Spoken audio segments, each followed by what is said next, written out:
Assalamualaikum warahmatullahi wabarakatuh. Berjumpa lagi dengan Pak Mun, dan di video kali ini kita akan membahas terkait dengan pengisian riwayat kompetensi dan riwayat karir ya. Jadi bagi guru-guru yang mengalami mutasi ataupun pertama kali masuk dalam aplikasi Dapodik, ini akan invalid jika memang tidak diisi data riwayat ini. Oke, langsung saja kita masuk ke Dapodiknya. Kita akan membahas cara mengisinya. Nah, untuk mengisi Dapodik itu tidak bisa untuk mengisi data riwayat PTK itu tidak bisa melalui yang namanya akun operator sekolah, tapi harus melalui dengan akun PTK. Jadi pastikan bahwa akun PTK sudah dibuat ataupun sudah ada ya di dalam aplikasi Dapodik. Oke, saya akan masuk ke data PTK-nya si guru ini ya. Nah, jadi ada dua opsi. Yang pertama yang bisa Bapak Ibu tempuh ketika memang akun PTK-nya sudah ada atau belum. Nah, jika belum, Bapak Ibu bisa melakukan pengisian datanya dengan melakukan yang namanya tukar pengguna dulu ya. Jika memang itu misalkan ada data PTK yang mutasi masuk tapi akun ataupun passwordnya Bapak Ibu tidak tahu ya. Jadi bisa ada dua alternatif, yaitu yang pertama login dengan akun operator sekolah dengan melakukan yang namanya tukar pengguna seperti ini. Kita klik di bagian pengaturan, kemudian klik di bagian akses pengguna, masukkan kode registrasi. Nah, kemudian masukkan kode registrasi. Klik OK, kemudian ditunggu, kemudian pilihlah nama PTK yang akan diisi. Kemudian klik tukar pengguna. Nah, jadi ini alternatif pertama yang teman-teman bisa lakukan untuk masuk ke akun PTK, yaitu dengan tukar pengguna.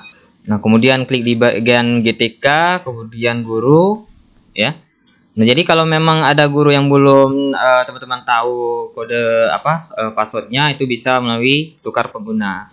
Nah, kemudian nanti silahkan membuat akunnya ya di spdata.kemdikbud.id, kemudian nanti tarik data Dapodik, nanti masuk ke sini ya dengan akun PTK-nya. Kemudian klik di bagian ubah dan kita klik di bagian kompetensi di bagian ini ya. Nah, jadi ini karena invalid dia di bagian kompetensi, kita tambah dulu. Nah, jadi untuk mendapatkan info terkait dengan menu kompetensi, teman-teman bisa lihat di bagian ini. Kemudian klik di tabel ini, misalkan bidang studi yang diajarkan oleh PTK. Nah, kita isikan di sini ya, karena dia di posisi sekarang adalah SD, kita klik tambah ya. Nah, kita klik di sini, dia adalah guru kelas ya. Jadi sesuaikan dengan mapel yang dia ajarkan. Nah, di sini ya. Kemudian klik simpan. Nah, jadi nomor 1 maksudnya dia ini bidang studi di sekolah ini apa ya. Kalau memang ada yang lain yang dia pegang, silahkan klik tambah. Nah, kemudian silahkan tambah seperti yang tadi. Misalkan kedua dia ada bidang studi apa dia pegang ya selain ini. Tapi karena di SD ini hanya satu yang bisa saya tambahkan. Nah, untuk riwayat karir guru juga seperti itu ya. Jadi untuk riwayat karir guru di sini yang diisi adalah di mana pernah Bapak guru ini dia mengajar ya. Baik dari dia honor sampai dia PNS ataupun PPK. Ini wajib terekam semua satuan pendidikannya di bagian ini. Ini wajib terdaftar. Nah, misalkan di sini saya isikan minimal adalah dia di sekolah induk dulu ya. Nah, jadi kalau memang dia sudah pindah ke sekolah yang lain, tolong untuk operator sekolah yang terbaru mengisikan semua riwayat guru di bagian ini, karena ini pengaruhnya juga ke PPG ya, ke SIM PKB juga seperti itu.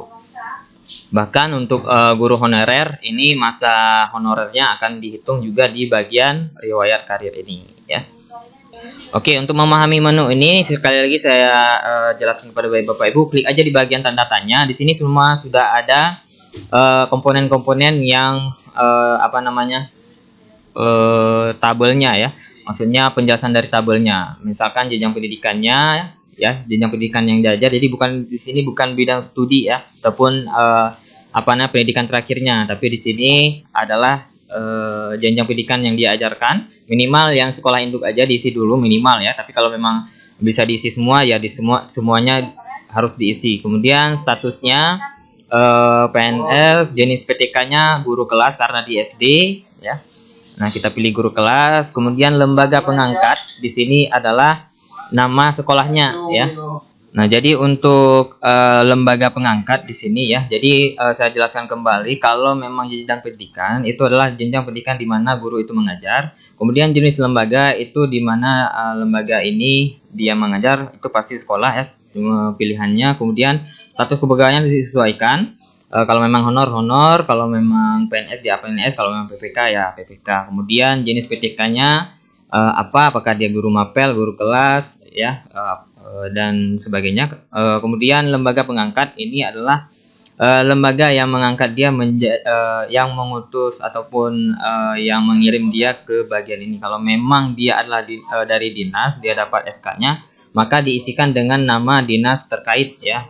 Dan apabila lembaga adalah sekolah, diisi dengan nama sekolah terkait. Misalkan si guru itu guru honor, kemudian diangkat oleh sekolah, maka di sini harus dituliskan nama sekolahnya. Dan kemudian karena ini dia PNS ya, di sini adalah bupati kabupaten, kemudian tanggal SK kerja sesuai dengan SK penugasan dia ke sekolah tersebut ya. Tanggal penugasan itu cara penulisannya seperti ini. Kemudian untuk bulannya itu garing ya, garis miring. Kemudian ini bulan 4 2022. Kemudian TMT ini kalau memang masih bekerja jangan diisi dulu. TST ya, nanti kalau memang dia lagi bekerja ataupun kalau sudah selesai dia bekerja di sini. Jadi sebelum kita mutasikan itu diisi di bagian ini. Dan kemudian ini TMT-nya sesuai dengan SK ya. Nah, sesuai dengan SK yang diterima. Kemudian TST-nya nanti diisi kalau memang dia sudah pindah. Jadi sebelum mutasi, Bapak Ibu operator sekolah ataupun guru yang melihat video ini, jangan lupa untuk mengisi TST terlebih dahulu, kemudian barulah dilakukan yang namanya mutasi dari aplikasi Dapodik ya. Kemudian di sini tempat kerja. Nah, tempat kerja di sini tempat penugasan si guru tersebut ya. Bagi yang lulus PPK juga seperti itu, disesuaikan dengan riwayat karirnya, diisi jangan lupa. Kemudian tanda tangan. Nah, yang tanda tangan SK-nya siapa dituliskan namanya. Kalau memang bupati dituliskan nama bupati. Kalau memang yayasan dituliskan nama yayasan. Kalau memang yang tanda tangan adalah kepala sekolah, misalkan guru honorer, itu silahkan disesuaikan nama kepala sekolahnya ya. Apakah pakai titel? Boleh juga pakai titel ya. Kemudian mapel diajarkan. Nah, kebetulan karena di sini beliau adalah guru kelas, maka kita tulis guru kelas. Kalau memang guru mapel, kita tulis nama guru mapelnya ya. Dan misalkan guru mata pelajaran matematika ya, dituliskan juga seperti itu ya. Dan kemudian kita klik simpan. Nah, sudah tersimpan, TST-nya jangan diisi dulu ya. Nah, kemudian kita lakukan logout ataupun kembali ke admin. Nah, jadi bagi Bapak Ibu yang ada guru-gurunya pindah ataupun ada yang invalid di bagian kompetensi dan riwayat karir, jadi seperti itu cara mengisi riwayat karir ya. Jadi memang sudah saya bahas di beberapa video. Ini kebetulan karena ada ini saya bahas lagi biar lebih paham ya. Nah, ini sudah 0 semuanya. Jadi kalau memang sudah 0, kita lakukan yang namanya tukar pengguna ke akun Capsek. Caranya seperti tadi, tapi saya sering menggunakan yang namanya akun Capsek langsung ya dari beranda Dapodik sini. Jadi Bapak Ibu silahkan lakukan yang namanya sinkronisasi melalui aplikasi Dapodik melalui akun kepala sekolah, karena yang bertanggung jawab Dapodik ini adalah kepala sekolah. Dan untuk info kepada teman-teman semuanya melalui video ini bahwa batas terakhir sinkronisasi semester genap tahun 2021-22 itu ada di 30 Juni 2022 ya. Jadi ini ketika saya buat video di tanggal 16 dan waktunya hanya 1 minggu beberapa hari lagi ya. Jadi silakan Bapak Ibu lakukan yang namanya pemutakhiran aplikasi Dapodik untuk semester 2 tahun ajaran 2021 dan 2022 ya. Nah, ketika divalidasi sudah 0 ya, kemudian Bapak Ibu klik di bagian sinkronisasi. Ini cara melakukan sinkronisasi, kemudian klik lanjut, klik tampilkan, kemudian lakukan checklist ya di bagian ini semuanya. Checklist di bagian ini. Oke, kemudian klik konfirmasi data. Kemudian lanjut sinkronkan, simpan dan lanjut, ya, pilih di bagian ini, kemudian klik lanjut, kemudian ya. Jadi tunggu beberapa saat dalam